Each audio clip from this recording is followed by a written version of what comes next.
Pas kësaj ishte një festë e judenjve dhe Jezusi u ngjit në Jeruzalem.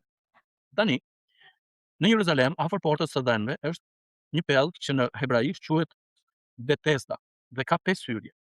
Në to dërgjeshin një numër i madh smurësh të verbër të qartë dhe ulok, të cilët prisnin lëvizjen e ujit, sepse një engjëll në një kohë të caktuar zbriste në pellg dhe e lëvizte ujin. Dhe i pari që hynte mbas lëvizjes së ujit shërohej nga çfarëdo sëmundje që të kishte. Dhe aty ishte një njeri lënguar 38 prej 38 vjetësh. Jezusi duke parë shtrirë dhe duke ditur se prej shumë kohësh ishte në atë gjendje, i tha: "A dëshiron të shërohesh?" I sëmuri përgjigj: "Zot, unë s'kam njeri kur lëviz ujë të më fus në pellg, dhe ndërsa unë po shkoj, një tjetër zbret para meje." Jezusi tha: "Çau, merr vikun tënd dhe ec." Njeriu u shërua në çast, mori vikun e tij dhe eci. Atë ditë ishte shabat. Prandaj judenjtë i thanë atij që u shëroi: "Është shabat, nuk është e lishme për ty të ngresh vikun." Ai u përgjigj: "Ja, ai që më shëroi më tha: merr vikun tënd dhe ec." Atëherë ata pyetën: "Kush është ai njeri që të tha merr vikun tënd dhe ec?" Por ai që ishte shëruar nuk e dinte kush ishte, sepse Jezusi u shmang për shkak të punës që ishte në atë vend. Më vonë, Jezusi e gjeti në tempull dhe i tha: "Ja, ti u shërove. Mos më kato më që të mos të ndodh një gjë më e keqe." Njeriu shkoi dhe u tregoi judenjve se Jezusi ishte ai që e shëroi. Pam së bashku të shëmbulltyr, më falni, të mrekulli që Jezusi bëri. Ishte interesante që tek vargu 4, në fakt nga përkthimi nga hebraishtja e vjetër tregohet që thuhet që gojdhana, ka gojdhana ose si këto gojdhanat e vjetra që kemi neve që sikur hynte një engjëll brenda në ujë dhe lëvizte ujë. Pra, paktën nga Bibla, po neve kemi të përkthyer sepse një engjëll hynte. Mirë, Jezusi pra hyn te kjo portë ose te ky vend edhe shikon dikë pra këtë që ishte i paralizuar dhe kishte 38 vjet. Pra pothuajse gjithë jetën e vet. Edhe vini re pyetjen që Jezusi i vën edhe përgjigja.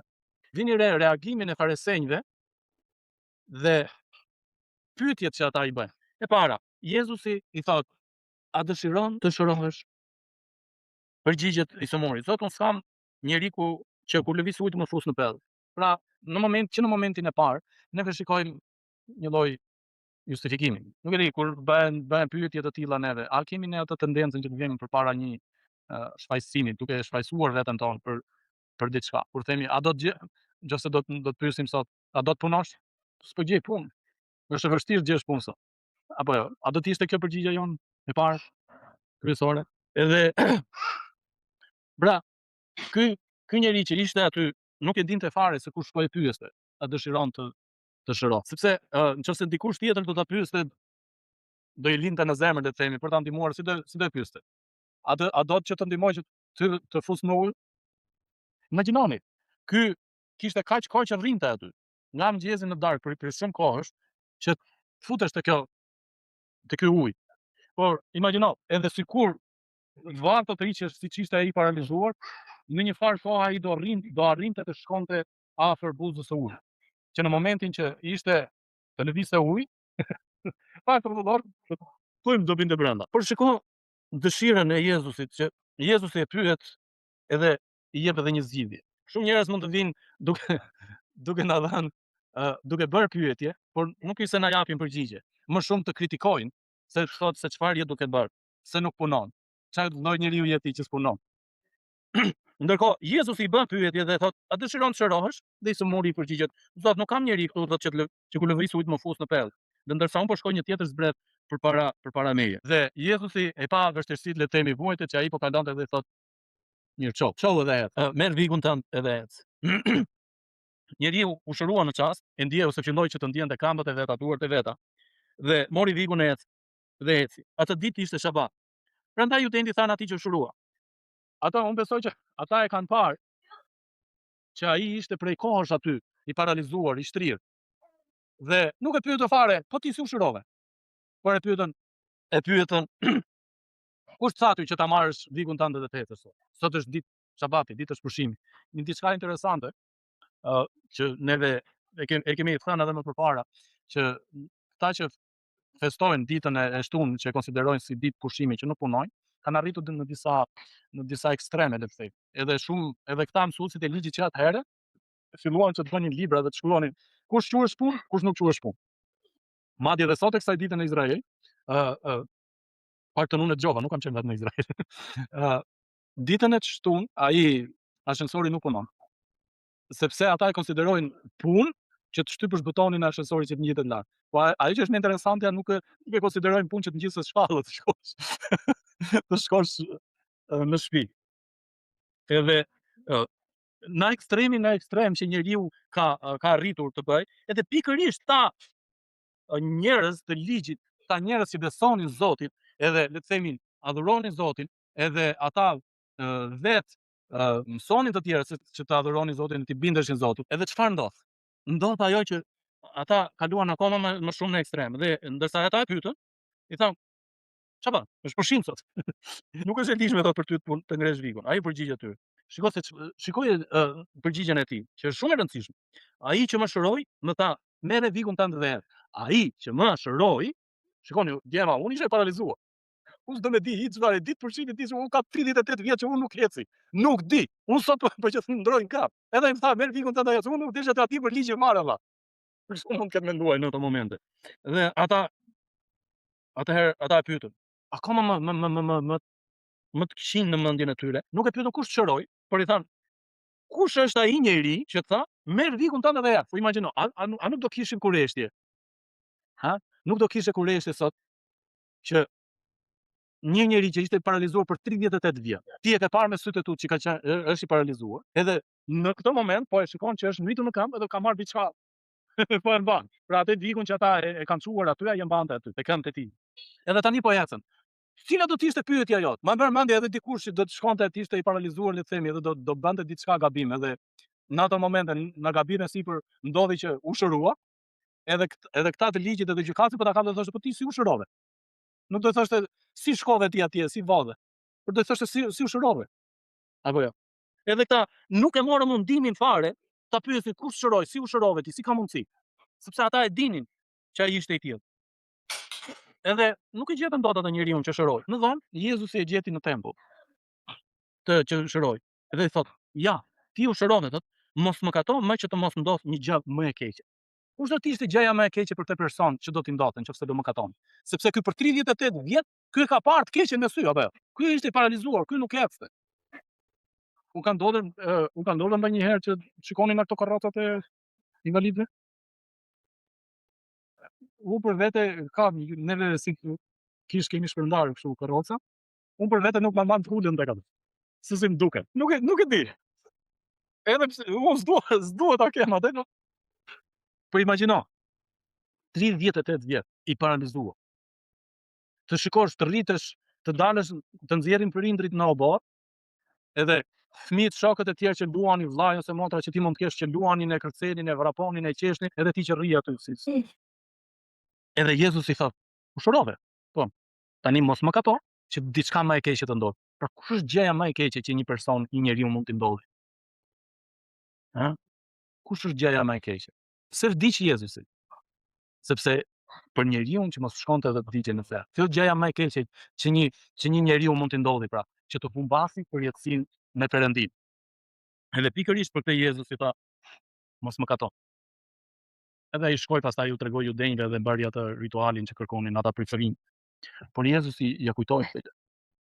Në momente të ndryshme, kur është e rëndësishme, edhe sot e kësaj dite, të shikoni besimin e njerëzve, e të shikosh kur ti shkon edhe i tregon për Zotin, për Perëndin, po të thuash që të dielën unë bashkohem me kishën dhe adhuroj, sa lek merr? T'japin lekë ata? Edhe kur i thua ti që neve japim lekë. Po mirë, ja rregull ti? Mos i gjë smur? Je vizitur? Pra njerëzit nuk arrin dot kuptojnë, nuk bëjnë dot pyetje thelbësore që janë të rëndësishme për jetën e njeriu, le të them. Siç është, po mirë, çfarë të bëri ty, çfarë të tërhoqi ty kaq shumë që ti do të shkosh në kishë, do që të adhurosh Zotin, të bëri që të vendosësh besimin tek Perëndia. A nuk do të ishin këto pyetje me dhënë? Tu kemi mësuesit e ligjit, që besonin edhe mësonin të tjerët, çfarë ndodhi? Ata e pyetën, kush të tha ty të bësh këtë që është e jashtëligjshme? Ë? Kush të tha? Valla, u shërova. Tani jam duke ecur, kam 38 vjet që nuk dija çfarë do të thotë të eci n'ka. Po vetëm atëherë duhet të ishte 2 veta, se tani kemi dhe kanë arritur gjëra të mira që për shembull në këto karrocat mekanike mund të jetë një person që të shtyr, por ka edhe nga ato karrocat që janë me bateri që nëse ti ke mundësi të përdorësh durët, mund të dalësh vetë, zbredhësh nëpër qytet të bësh xhiro, apo jo. Sepse në rrugë të ndryshme, të paktën në qytet, ka dhe stile që kalojnë karroce, apo jo. Pra, ka mundësi, kurse atëherë që të shkoje nga një vend në një vend tjetër, duhet të ishi dy veta, pra ta merreshe me vik dhe ta çoje atje. Imagjino, edhe në tualet. Ë? Pra ato vështirësitë atëhershme kanë qenë akoma më të mëdha se sa që janë tani. Por çfarë ndodhi? Këta bëjnë pyetje që nuk janë jashtë kontekstit, sepse atyre po i humbet pushteti, sepse ata ishin mësuar që çdo gjë që bëhej, ata merrshin jepnin leje, le të themi. Jepshin bekimin e tyre. Por Jezusi kërkoi edhe erdhi tu tregoj njerëzve që këto gjëra që këta po bëjnë janë të paligjshme. Çfarë mësuesit e ligjit po bëjnë janë paligjshme. Sepse e shtuna thotë është bërë për njeriu dhe jo njeriu për të shtunë. Ata i vuan kaq shumë rëndësi të shtunës ditës pushimit, sa e bën të shej, edhe çdo kush që bënte punonte do të ishte dënohej. Dhe vetë Perëndia e bëri ditë pushimi e caktoi për njeriu që të pushonte, të shplodhej, të shikonte krijimin, të kujtonte Zotin, edhe mos ndalonte vetëm le të sistemi neve në fshati, mos brafonte se ka karroce. Kalit karroce si vendosin këtu te sy, kështu, llapa, ne i themi llapa sysh që e mbron syt kështu, edhe që të eci vetëm përpara. Keni parë kal karroce që ecën? Nuk dije, në lojë. Edhe njeriu sot e kësaj dite është bërë si kal karroce që vetëm vrapon, punoj, do ikin punë, nuk kam kohë, të lutem mos më ndërprit. Edhe kur Zoti sot, siç jemi neve sot këtu bashkë, të themi eja që ta adhurojmë Perëndin, kush thatet? Kush thatet bësh ditë pushimi? Ti duhet të shkosh punosh. Ne nuk i japim privilegjin Zotit, vendin që i takon. Edhe kjo është arsyeja pse neve edhe besimi ynë është i lëkund. Lexova një thani që na sfidoi goxha. Aty nga gjëja që ju keni më shumë frikë, tek ajo fush, edhe besimi juaj është i fakut tek Perëndia. Pra i besoni më pak Perëndisë për atë gjë. Një fush, një diçka që neve në këto momente na frikson, na frikson, për shembull, neve si prindër, sado besojmë te Zoti, përsëri trembemi kur na smuret fëmia. Edhe kemi frikë. Nuk kemi besim aq sa duhet. Por Perëndia është nën tron. Neve përsëri nuk e pranojmë këtë. Ma merr mendje edhe në këto momente që unë po ju sfidoj te kjo ju janë ngritur justifikime, shfaqësime që ne mund kemi. Po të ndodhi kjo e keqe, po të ndodhi ajo e keqe. Pra, koha që neve kalojmë me Perëndin është shumë e rëndësishme. Dikush tha që imagjinoni koha që juve shpenzoni në lutje. Lutja duhet të jetë pjesë e ditës suaj. Imagjinoni si ai ilaçi që neve marrim, mjekimi që neve marrim, që duhet ta marrësh rregullisht ose do të thoshte doktori do të thoshte, do marrësh këtë ilaçin edhe çdo ditë në darkë ti duhet ta pish. Nëse ti e ndalon vetëm për një ditë, ti ke edhe 2-3 orë jetë, edhe pastaj morë fund. Çfarë do bënim neve si njerëz? A do ta bënim neve atë pjesë primare të jetës tonë që për shembull, po ta diun, në orën 8 ose në orën 9 të darkës, neve do të pinim ilaçin, apo jo? A do të vendosim ndonjë gjë tjetër përpara kësaj ne? Jo, s'besoj atë. E njëjta gjë është me lutjen. Nëse neve e bëjmë pjesë të jetës tonë që ne çdo ditë të lutemi Perëndis, pavarësisht se i shikojmë fryte, Perëndia dëgjon lutjen tonë. Perëndia e din kur të japi atë çfarë ti po kërkon. Më shumë se kaq, unë nuk mund të jap sepse edhe unë kam ato, të themi, limitin e njohurisë, kaq kam. Unë di të them nga Bibla, Zoti na thot lutem, Zoti na thot mos ki frikë. E dini sa herë përmendet mos ke frikë? Mbi 300 herë në Bibël. Mos ke frikë. Mos ke frikë, mos u tërë. Unë jam me ty. Unë të dëgjoj, unë të ruaj. Mos ke frikë, unë jam me ty. Dhe këtë ne duhet mos ta heqim kurrë nga pjesa e jetës sonë. Edhe kur Perëndia vjen na thot, a dëshiron ti të shërosh, cila do të ishte përgjigjja jo? Le të jemi neve njerëz që kërkojmë Perëndin me gjithë jetën tonë. Mund të jemi si ne mase nuk jemi paralizuar fizikisht, por mund kemi gjëra të ndryshme që për momentin do janë të paralizuar në jetën tonë. Edhe ne mezi presim, por ne duhet edhe të lutem, edhe t'i kërkojmë Zotit. Zoti tim se kur do të vi edhe do të ndodh.